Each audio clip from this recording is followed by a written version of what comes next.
Para impartir la conferencia del día de hoy, Cuidados del enfermo terminal en domicilio, queremos agradecer y a su vez también dar la bienvenida a la doctora María Guadalupe Grijalva.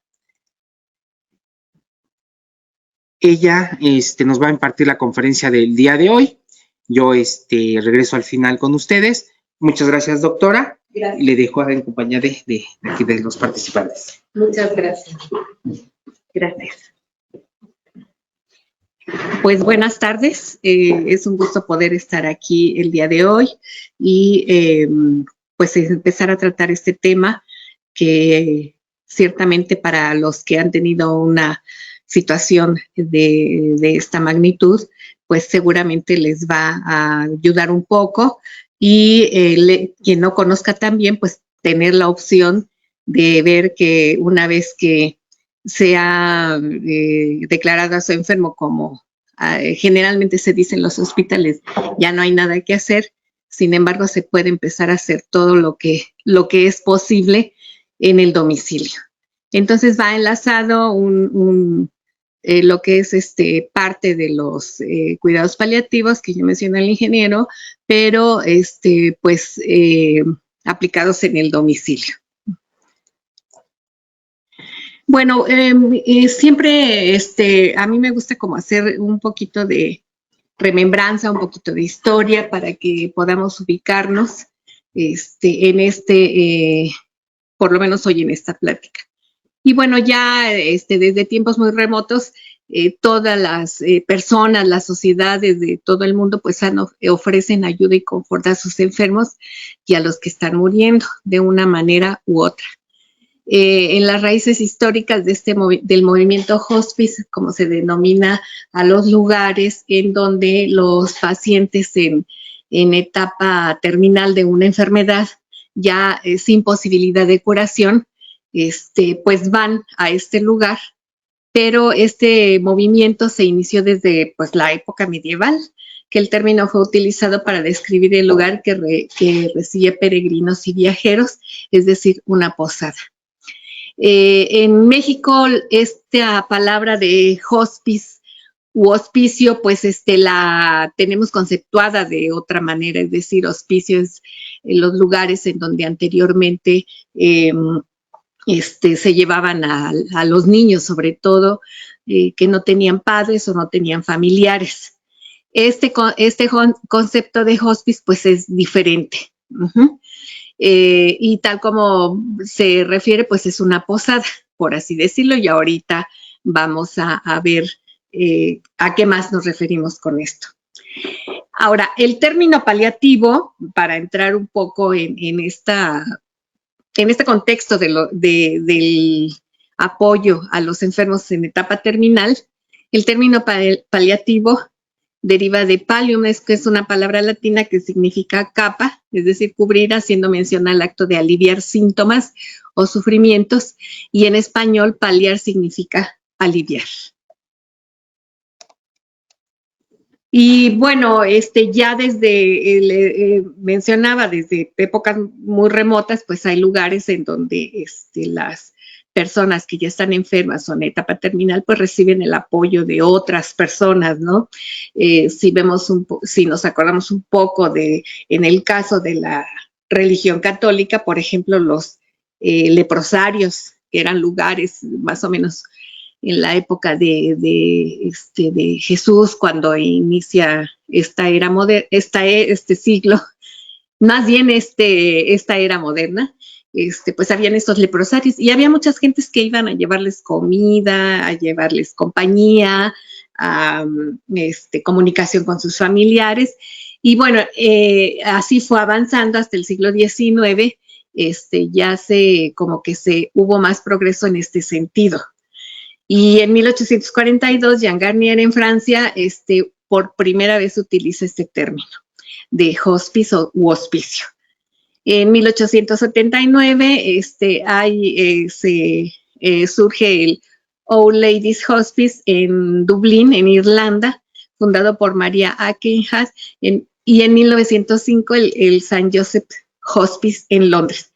Y bueno, esto era trabajado generalmente por religiosas, ¿no? Las hermanas de la caridad irlandesas. Ross Hawthorne, fundadora del Servants of Relief para pacientes incurables de cáncer. Eso fue de 1851 hasta 1926 en Estados Unidos. Y ya en la era moderna, o sea, bueno, no muy moderna, pero en el siglo pasado, más o menos en 1960-67, pues surgen los cuidados paliativos con este otro término, que ya es hospice, es el lugar destinado a darle los cuidados a los enfermos en etapa terminal, pero también se le llama cuidados paliativos. Estos surgen en la década de los años 60 en Inglaterra y su mayor promotora fue Cicely Saunders. Y bueno, la historia de esta persona, de Cicely, pues es maravillosa en el sentido de que ella se dedicó a establecer estos lugares, más que nada para brindarle los cuidados una vez que ya la enfermedad ya no hay posibilidad de curación, ¿no? Y a ella pues la movió mucho el amor, por así decir, y gracias a ese amor a sus parejas, porque tuvo varias esposos, 2 esposos creo, que una vez que fallecieron, pues le dejaron su fortuna y con eso ella pudo abrir ese hospital. Inicialmente ella era de una posición acomodada, quería estudiar medicina, pero sus papás no lo permitieron. Así es que ella empezó así, primero estudiando trabajo social, después estudió enfermería y ya después medicina, y entonces ya se dedicó exactamente al cuidado, pues más bien a toda la administración y ver realmente lo que los enfermos necesitaban en esos momentos. Y el lugar destinado para esto, que es un hospice, pues se supone que es un lugar en donde no solo se atienden los síntomas del paciente, sino que es un espacio en donde pueden estar además los familiares, pueden estar allí conviviendo de alguna manera con el paciente, pueden llevar hasta las mascotas y aparte tener el apoyo del equipo de salud. En realidad eso es un hospice, ¿sí? Un espacio destinado, no es un hospital como tal, pero sí se debe tener conocimiento de todas las acciones que se van a realizar con los pacientes. En el caso de nuestro país, pues esta no ha sido todavía una meta, por así decirlo, un lugar donde que digamos el hospital, no sé, cualquiera, la clínica o el hospital número tantos del Seguro Social es una unidad de cuidados paliativos como tal. Desafortunadamente todavía no la hay. Se han destinado como algunas camas, 1 o 2 camas para los pacientes con esta situación, pero una vez que se resuelve la urgencia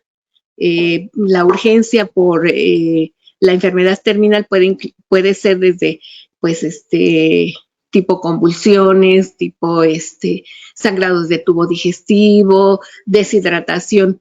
Esa sería una urgencia de cuidados paliativos que dentro de la enfermedad como tal puede presentarse, y entonces se van al hospital, los estabilizan, pero tienen que regresar a casa, ¿sí? ¿Y en casa qué se hace? Pues eso es lo más complicado a veces para las personas que no tienen conocimiento en medicina. A veces escucho los comentarios, por ejemplo, de algún familiar, es que debimos haber estudiado medicina. Pues no necesariamente para poder, porque si no en todas las casas tendremos que tener un médico para que supiera exactamente lo que tiene que hacer. Más sin embargo, pues esto no es posible por diversas circunstancias, pero sí podemos entonces el equipo de salud capacitar a las familias y que el paciente se pueda atender en el domicilio. Dice Cicely Saunders, que además ya falleció más o menos, no me acuerdo si en la época misma de Elizabeth Kubler-Ross, que es la doctora psiquiatra también, que estableció las etapas del duelo, ¿sí? Después de un largo estudio de observación en los pacientes ya en la etapa terminal, pues ella empezó a definir las etapas del duelo y posteriormente, bueno, ya se ha trabajado mucho en eso también, ¿sí? Y también se puede decir como del creador de la logoterapia, que es el doctor Viktor Frankl, más o menos como que fallecieron por la misma época, era unos 5 o 10 años, no recuerdo bien ahorita, pero es interesante ver que estas tres personas que que dedicaron su esfuerzo, su tiempo, su dinero para poder dar el conocimiento y el apoyo a las personas en etapa terminal y saber exactamente qué es lo que ellos necesitan, ¿sí? Porque sabemos que si una persona está enferma, bueno, si tiene fiebre, le damos para bajar la fiebre. Si tiene cáncer y hay forma de curarlo, pues se les da la radioterapia, la quimioterapia y así sucesivamente. Pero ¿qué pasa una vez que ya la enfermedad no tiene posibilidad de curación? Entonces, Cicely Saunders decía que los cuidados paliativos se han iniciado desde el supuesto que cada paciente tiene su propia historia, relaciones y cultura y de que merece respeto como un ser único y original. Incluye proporcionar el mejor cuidado médico posible y poner a su disposición las conquistas de las últimas décadas, de forma que todos tengan la mejor posibilidad de vivir bien su tiempo. Es decir, si el paciente presenta una infección, pues por supuesto que le tenemos que administrar los antibióticos a lo mejor hasta de última generación, por así decirlo.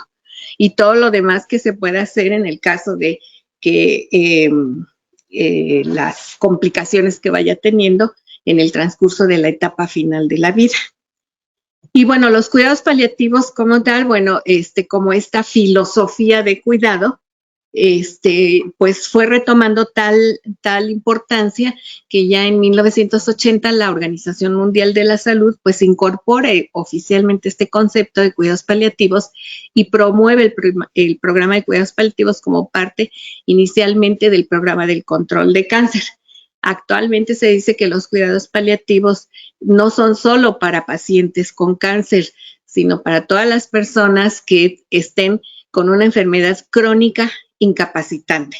Es decir, los cuidados paliativos se pueden implementar o aplicar desde el inicio o el diagnóstico de una enfermedad, a veces sin posibilidad de curación.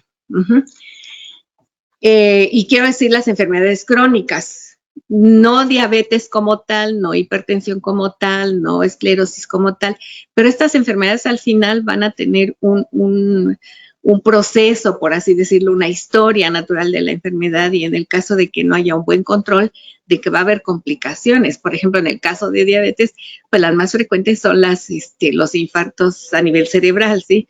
La enfermedad vascular cerebral, que deja secuelas.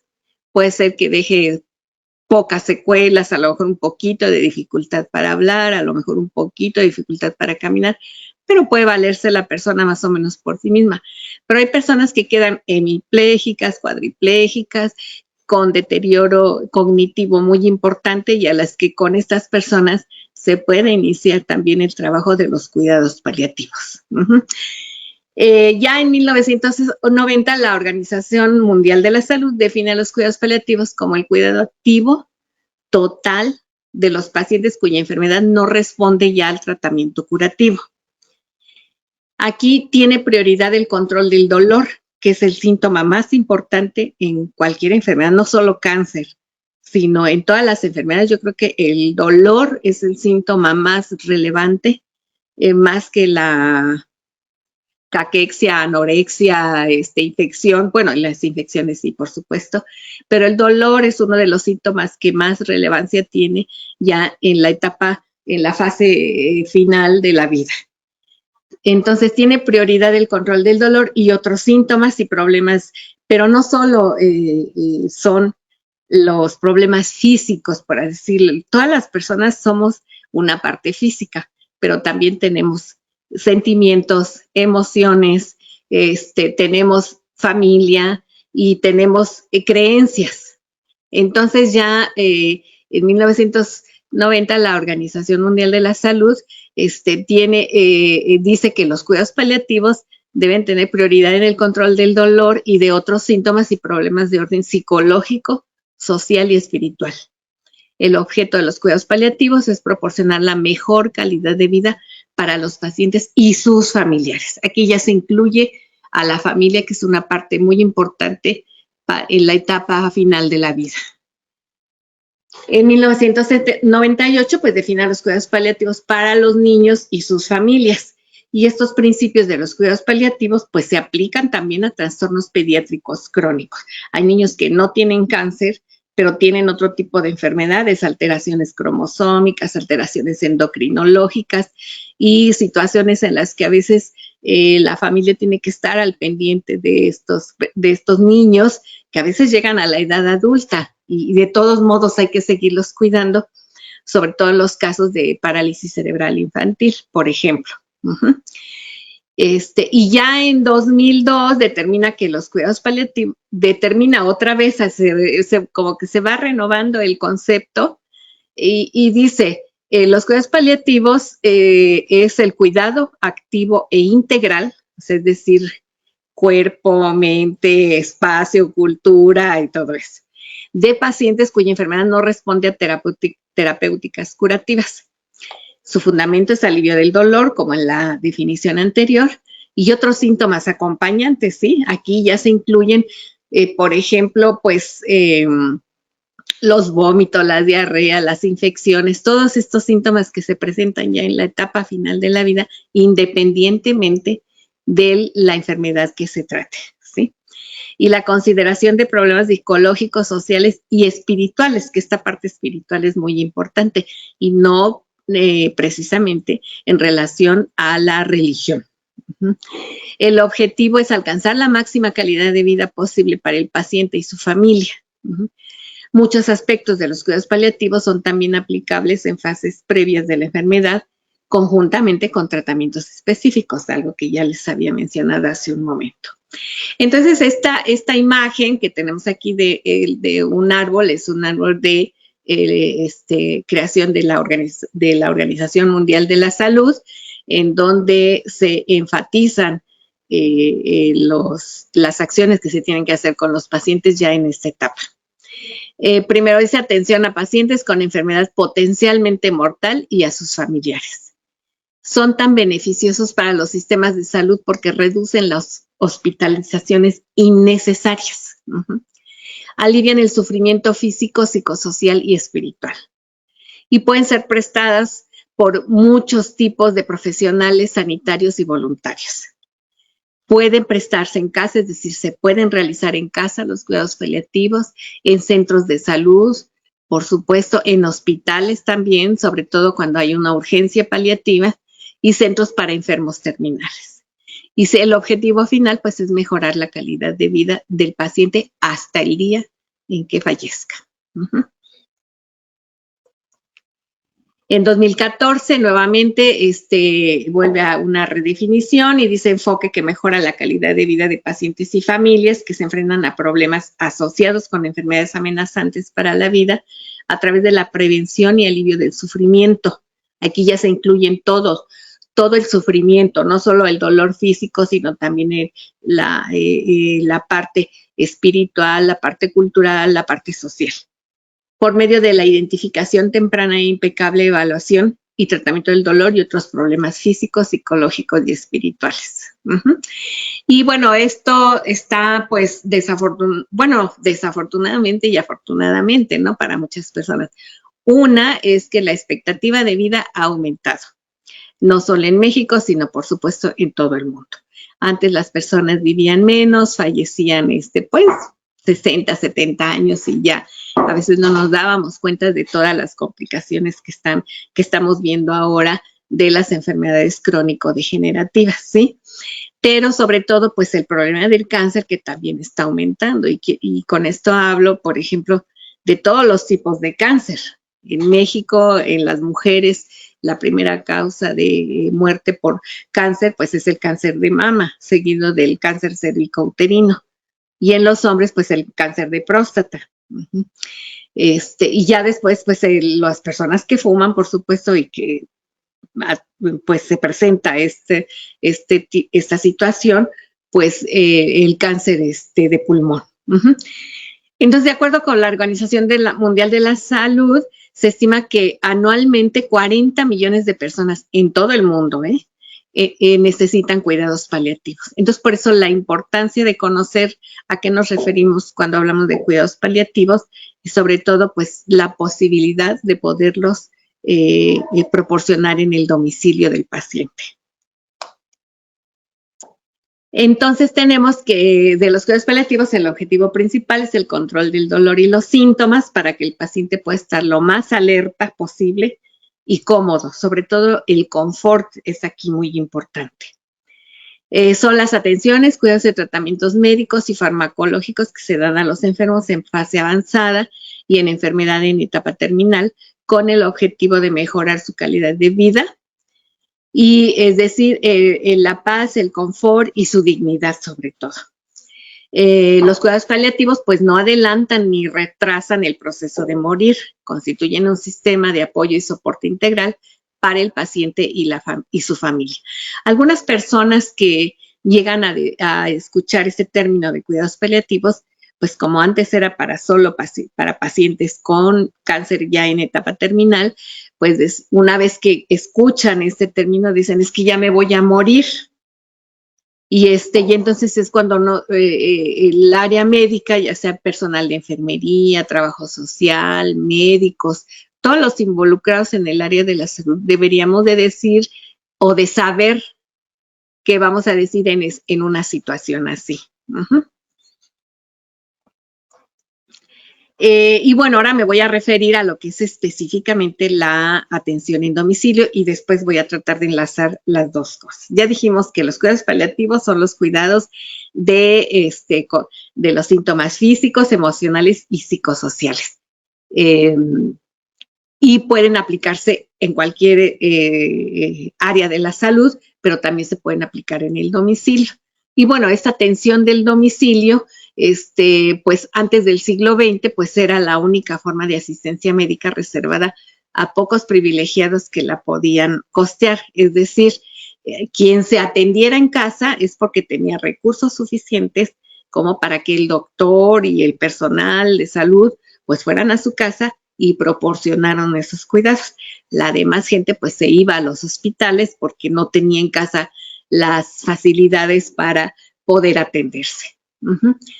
Los primeros hospitales que se fundaron más o menos después como de la época de 1920 en Estados Unidos, después del informe Flexner, que fue donde se empezaron a crear las especialidades como tal, y los grandes hospitales con estas especialidades y subespecialidades, y ahora vemos que hay la sub de la especialidad, ¿no?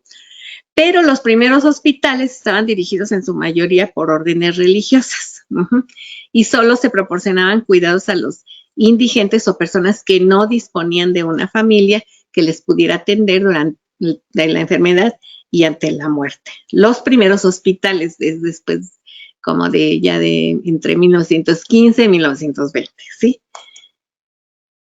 Sin embargo, cuando una vez que se empezaron a crear las especialidades, pues el desarrollo de las técnicas para hacer el diagnóstico ya de forma más puntual, de forma más estudiada y los tratamientos, pues este modelo de hospital como tal, como lo conocemos ahora, han hecho el actual modelo centrado en ese espacio, que sea el único espacio reconocido en donde proporciona todo lo que un paciente necesita, excepto afecto y humanismo, ¿sí? Podemos ir ante cualquier situación, pues tenemos la opción, por lo menos en las grandes ciudades, de acudir a los hospitales, a alguna clínica, y nos atienden en lo que estemos padeciendo en ese momento, pero pues a veces no es posible y no dejan entrar a los familiares. Y bueno, todo el mundo recordamos la pandemia de COVID, que se volvió una situación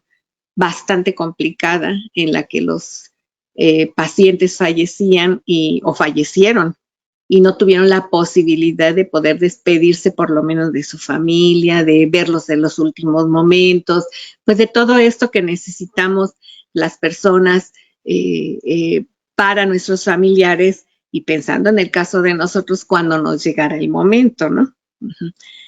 La atención en domicilio ha quedado restringida a cuidados de enfermería, es decir, puede recetar el médico y entonces la enfermera va y pues pone un suero en casa, puede aplicar las inyecciones, pero nada más. Después tiene que regresar con el médico al espacio, ya sea la clínica o el hospital. Puede ser que también las visitas por trabajo social y los médicos pues se quedan en los hospitales y consultorios defendiendo en este caso un estatus y evitando la soledad ante la duda diagnóstica, el pronóstico de una enfermedad o el sufrimiento inevitable. Es decir, pues a la mayoría de médicos nos da pues a veces tristeza, temor, decir que esa enfermedad pues va avanzando y que en el caso de un cáncer, ¿no? Que ahora hay, si se detecta a tiempo, pues puede ser que haya posibilidades de curación, pero si no, decir que ya se agotó la posibilidad de curación, pues sí cuesta trabajo, no se crean que es tan fácil. Pero y por eso los médicos nos hemos quedado en esos espacios para por lo menos sentirnos apoyados o cobijados por ya sea la institución o el medio privado, pero en los hospitales o en los consultorios. La hospitalización en domicilio, bueno, igual voy a hacerles un poquito de remembranza. Se inició en Nueva York en 1947 con la finalidad de aligerar el hospital, es decir, llegaba tanta gente indigente, tantas personas que necesitaban la atención, que de repente pues se volvió un caos, ¿no? Y entonces ellos planearon hacer, es decir, la extensión del hospital al domicilio. Con la finalidad de aligerar el hospital, es decir, de descongestionarlo, por así decir, y encontrar un clima psicológico más favorable para el enfermo. En Europa se inició en 1951, en París, y en 1957 se creó también en París el Santé Service, una organización no gubernamental que actualmente sigue prestando asistencia sociosanitaria a pacientes crónicos y terminales, pero en domicilio. En España, hasta 1981, se inicia el Hospital Provincial de Madrid y posteriormente en diversos hospitales. Ustedes saben que en España, pues, si nosotros estamos teniendo no en España, en toda Europa, estamos teniendo este problema del envejecimiento y de que las familias se van acabando y a veces los pacientes se quedan solos. Entonces, en España, pues, está muy avanzada esta parte de la geriatría, de los cuidados paliativos y todo en el domicilio, que es una parte muy, muy importante. En México sí hemos tenido algunos avances en este sentido de no de la hospitalización, sino de la atención médica en domicilio. Por ejemplo, en el ISSSTE se inicia la atención en domicilio en 1959 con el nombre de extensión hospitalaria, y esto es manejado por médicos que están en el segundo nivel. En 1992, en el Instituto Mexicano del Seguro Social se crea el programa DEC, que inicialmente se llamó así, es decir, atención domiciliaria al enfermo crónico, pero después le cambiaron un poco la nomenclatura por AMED, es AMD de dedo, es decir, atención médica en domicilio, atención médica domiciliaria, porque no solo son pacientes con enfermedad crónica incapacitante, sino son pacientes también de cáncer, ¿sí? Y este programa se encuentra en los hospitales de segundo nivel. Y bueno, eso es lo que tenemos en México. Les decía que desafortunadamente pues todavía no hay espacios como tal. Hay asociaciones, hay algunas asociaciones que cuentan con los servicios de cuidados paliativos, es decir, ellos van a las casas. Es como el programa del médico en tu casa, aunque el programa del médico en tu casa puede ver a los pacientes geriátricos, por ejemplo, y a los pacientes en etapa terminal, y va un equipo. Y ese es más o menos como el programa, cómo se llega a enfocar. En el caso del Seguro Social y del ISSSTE, pues también va un médico, va una enfermera, a veces va trabajo social, un vehículo con un conductor que lleva a los domicilios, esas consultas se programan y entonces se va a ver al paciente cuando ya no es solo que ya vaya a fallecer, sino que no se pueden movilizar. Ustedes saben, los pacientes que tienen el problema de enfermedad pulmonar obstructiva crónica, pues es muy difícil que estén sin oxígeno por un tiempo y entonces a ellos pues es necesario verlos en casa, o pacientes con hemiplegias, cuadriplegias, es decir, parálisis de miembros superiores o inferiores, o pacientes que ya están en estado de postración, sobre todo el problema de las demencias, ¿sí? En los que ya no pueden moverse, no hay posibilidad, o viven en un cuarto, quinto piso, o en condiciones en las que no es fácil poder movilizar al paciente. Entonces, estos programas pues apoyan de esa manera, ¿sí? También hay una esta ha recobrado importancia también de acuerdo a la Organización Mundial de la Salud, que es la que a veces, bueno, más bien la que normatiza mucha de la atención médica en el mundo. Y ellos dicen, la Organización Mundial de la Salud dice que la atención domiciliaria es aquella modalidad de asistencia programada que lleva al domicilio del paciente los cuidados y atenciones biopsicosociales y espirituales. También se ha definido como un servicio de salud mediante el cual se provee asistencia continuada, es decir, se va a las veces que sea necesario para la resolución domiciliaria de problemas de salud que no requieren hospitalización. Dirigida a personas que no se pueden desplazar a una clínica o centro de salud por impedimentos generalmente de carácter físico.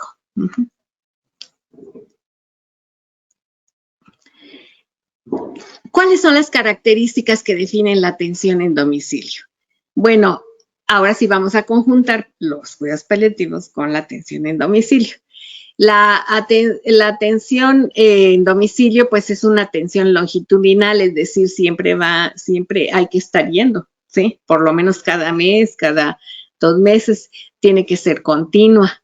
Y puede haber comunicación vía telefónica cuando ya conocemos al paciente, cuando ya sabemos qué diagnósticos tiene, cuando sabemos cuáles son sus condiciones. A veces hay, en el momento en que llega el tiempo de la siguiente cita, pues se puede a veces comunicar vía telefónica. Y bueno, ustedes saben que durante la pandemia, pues empezó a implementar este sistema en domicilio también, pero con las videollamadas, con las videoconferencias y todo esto que de alguna manera la pandemia nos obligó, ¿sí?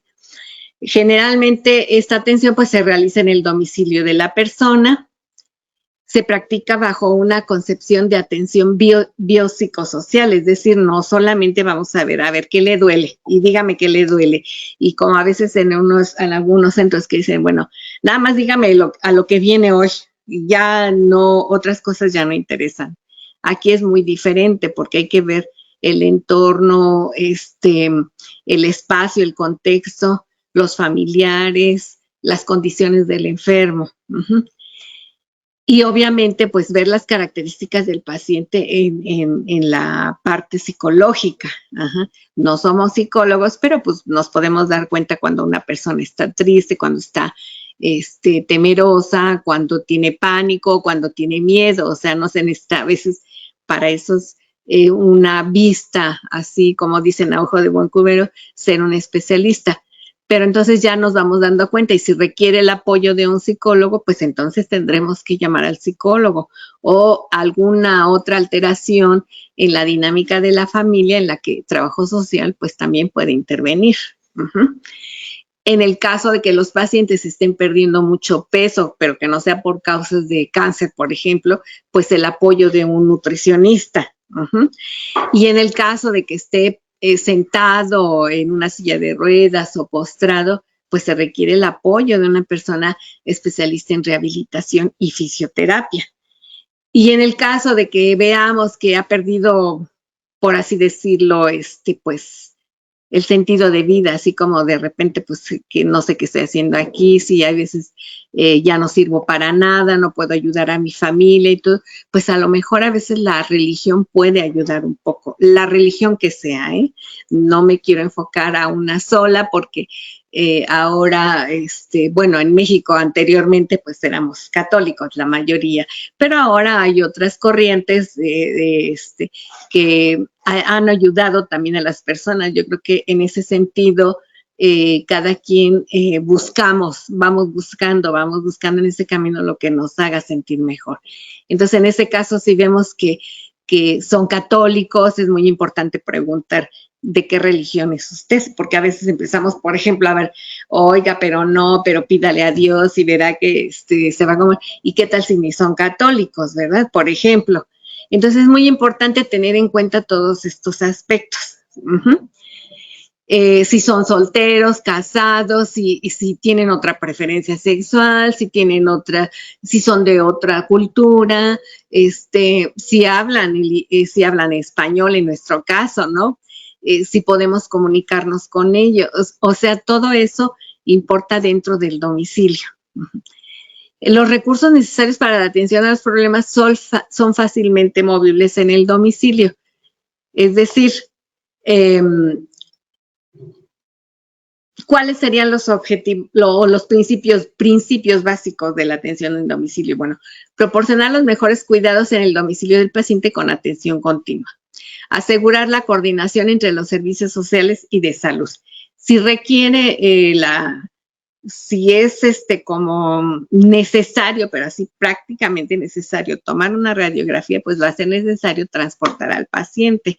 En el caso de los servicios institucionales, pues se solicita la consulta a domicilio, se solicita el traslado del paciente en una ambulancia por camilleros y personas que sepan hacer este trabajo, se toma la radiografía del paciente y se pueda regresar a domicilio. Hay algunos laboratorios ahora privados que van y toman la radiografía en el domicilio. Claro, todo tiene un costo, pero a veces es como imposible mover a los pacientes si no es de otra manera. Realizar un estudio de las necesidades del paciente para diseñar un plan de cuidados. Considerar las necesidades del paciente para proporcionar servicios a través de la atención multidisciplinaria, es decir, si encontramos que hay un problema de orden psicológico, de dental, es muy importante porque a veces no pueden comer o no comen y esa es la queja principal del familiar, pues porque tienen molestias dentales, por ejemplo, ¿sí? Garantizar considerar un análisis de costo-beneficio en cada uno de los casos, es decir, pues un paciente que está postrado, a veces se generan muchos gastos, es decir, desde pañales, alimentación especial, sobre todo si está alimentado por sonda, y cuidados, se tienen a veces que adquirir camas de hospital, colchones de presión alterna para evitar la formación de escaras, y todas estas cosas que van surgiendo de acuerdo a las necesidades de cada paciente. Garantizar la información durante el tratamiento, confidencialidad, higiene adecuada, referencia del paciente en caso de necesidad, calidad en la asistencia y formación de todo el equipo de salud. Las autoridades, en el caso de la medicina institucional, pues deben asegurar la calidad de los cuidados, definir los mínimos indispensables para la proporción de este servicio, capacitación continua del personal o familiares y asegurar los recursos necesarios. Esos serían los principios básicos. Se deben identificar necesidades de la familia, es decir, a veces la familia lo que quiere es información, pero no información de la que a veces damos en el hospital. No sé, después le digo, espere la hora de la visita y todo eso. No, lo que necesita la familia es una información clara y real en el domicilio. Saber qué se está haciendo, bueno, no solo los familiares, sino el paciente también. O sea, por ejemplo, hay pacientes que dicen, doctor, o doctora, dígame a mí realmente cuál es mi situación de salud, qué va a pasar, qué es lo que sigue, ¿sí?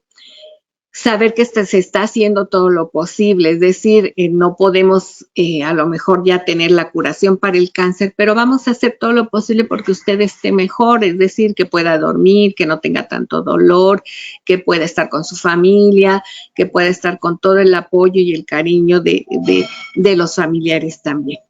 Contar con disponibilidad, comprensión y apoyo para participar en el cuidado de su enfermo. Necesidad de compañía y apoyo emocional. Hay veces que uno va a los domicilios y a veces hay personas que dicen que con solo verlos ya me siento aliviada en el sentido de la parte como emocional, es decir, saber que no están solos.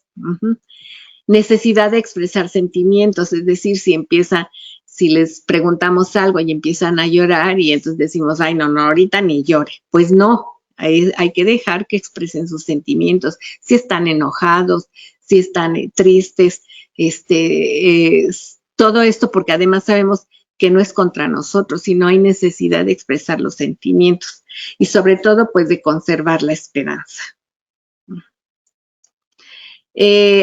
¿Cuáles son los objetivos? Bueno, proveer de cuidados de salud integral al paciente, valorar las relaciones interfamiliares en el domicilio, conocer los recursos con los que cuenta la familia para potenciar los existentes o tratar de suplir las carencias, establecer una buena comunicación con la familia, obtener información adicional en el domicilio para un mejor diagnóstico y tratamiento, involucrar al paciente y su familia en la toma de decisiones de diagnóstico y tratamiento, tratar de controlar el cumplimiento del tratamiento indicado, es decir, a veces no mejoran, pero hay que ver si le están dando el medicamento indicado, si se lo están dando con el horario indicado, si el paciente no lo acepta, entonces hay que ver todo eso, ¿sí? Detectar posibles factores que dificulten el seguimiento del plan de cuidados establecidos, determinar la capacidad del paciente para seguir un tratamiento adecuado, sobre todo identificar al cuidador primario. Esto es algo muy, muy importante porque ahí tenemos que hacer un gran trabajo con el cuidador. No solo para decirle, usted tiene que hacer, tiene que darle, tiene que hacer. No, también tenemos que cuidar al cuidador, porque a veces es tanto el desgaste físico y emocional del cuidador primario que a veces se enferman, cuando no, a veces hasta fallecen primero que el paciente, ¿sí? Educar al paciente y su familia para fomentar la máxima corresponsabilidad de su cuidado. Es decir, aquí se trata de que participe el paciente, pero también la familia, y debe ser una corresponsabilidad, ¿sí? Y bueno, en el domicilio pues se pueden hacer muchas intervenciones que no necesitan hospitalizaciones. Por ejemplo, curación de úlceras por presión, ahí tenemos que capacitar a la familia, decir cuáles son los insumos que se requieren y cómo lo van a hacer. Cambios de sondas, se capacita también a la familia, a veces da mucho miedo al inicio, pero se puede hacer. Orientación sobre rehabilitación. Si no hay un rehabilitador en el momento, pues entonces los médicos, la mayoría, o en personal de enfermería, pues conoce los principios de rehabilitación y entonces indica ejercicios para el paciente, sobre todo para el paciente postrado, para que no vaya a empezar a tener contracturas, sobre todo, y pues la sarcopenia, que es el adelgazamiento del músculo cuando ya no pueden caminar, ¿sí? Hay que hacer adaptación de los espacios en el lugar, es decir, hacer una mejor distribución para que puedan mover a su paciente, puedan trabajar. Hay veces si la cama es muy bajita, el cuidador pues tiene que agacharse mucho y después termina con problemas de la espalda, por ejemplo, ¿no? O a la hora de cargar al paciente, de moverlo. Participación activa de los familiares en el cuidado del paciente, elaboración de trámites administrativos que se generan de la atención médica y puede ser desde interconsultas a los servicios, otros servicios especializados que se requieran, el trámite de pensiones y todo eso, de manera que el paciente no tenga tanto esa preocupación por resolver este tipo de problemas, porque a veces esa ansiedad que genera las obligaciones o los deberes de cada persona, pues se agudizan cuando ya están enfermos y entonces eso a veces es un problema para poder apoyar al paciente. Se pueden realizar también realizar diversas intervenciones, capacitar a la familia para la elaboración de altas del programa Unidad Médica de Primer Nivel de Atención, elaboración de recetas médicas y sobre todo en esta parte del caso de defunción, elaboración del certificado. Y entonces aquí tendremos que empezar a hablar desde antes para, en el caso ya de que se aproxime el proceso del fallecimiento, pues ir informando a la familia, ¿no? O sea, no vamos a decir, ay, le quedan 3 días, le quedan 2 días, le queda una semana, le queda un mes. No.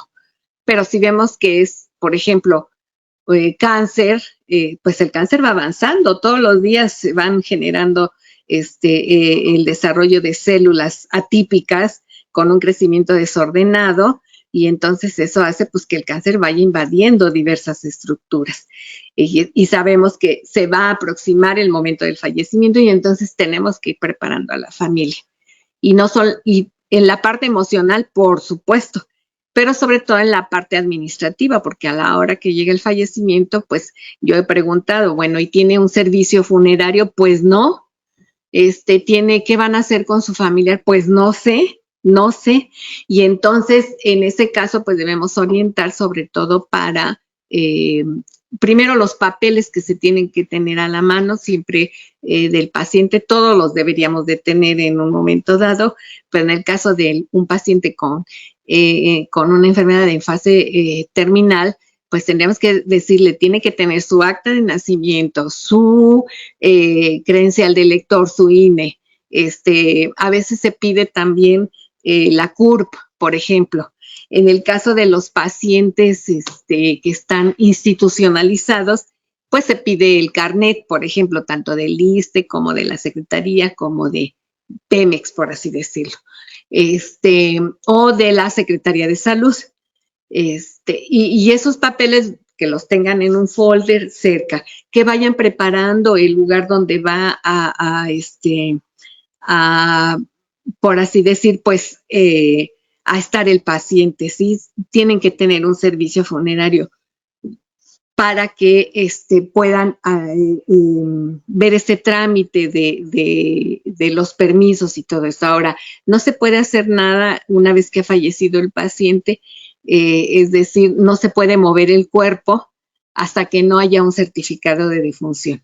En caso de que no haya un médico que lo haga cerca, pues, o la institución por alguna razón no fallezca en un día, ¿cómo se llama?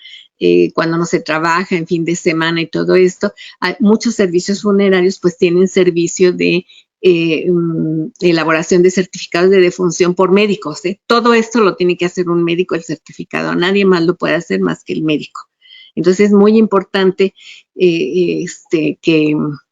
que vayan pensando en esa situación de un servicio funerario, que tienen pensado con el paciente y por qué no empezar a hablar de eso con el paciente. De hecho, no decir, y ahora que te mueres, ¿qué quieres que hagamos contigo? Pues no, por supuesto que no, sino cada persona de la familia pues tiene que ir expresando sus emociones y sentimientos respecto a esta situación. Y obviamente pues se requiere el apoyo tanatológico, que es una parte muy importante tanto para el paciente como para la familia. En el domicilio pues tenemos que valorar muchas cosas, pues la personalidad y circunstancias del enfermo, las relaciones familiares, cómo están, porque a veces todos están peleados y no se sabe ni por dónde empezar, ¿verdad? Pero entonces tendremos que ir analizando todo eso. Reacciones y estilos de convivencia del enfermo y su familia en pérdidas anteriores. ¿Qué ha pasado cuando falleció? Por ejemplo, dicen, es que hace 2 años falleció mi mamá o falleció mi tío y todo. Bueno, ¿y qué hicieron? ¿Cómo lo solucionaron? ¿Qué fue lo que pasó? Todo eso, porque entonces ya de ahí se parte. Entonces, bueno, pues ya sabemos qué podemos hacer en este caso, ¿no? Estructura de la familia y su momento evolutivo, es decir, no es lo mismo el fallecimiento de un niño, de un chiquito, que de un adulto mayor y aún así hay que saber en qué etapa de la vida, es decir, las etapas de la vida de cada persona porque son diferentes los fallecimientos, ¿sí? Red social de apoyo externo, personalidad y estilo de vida, nivel cultural y educacional de los miembros.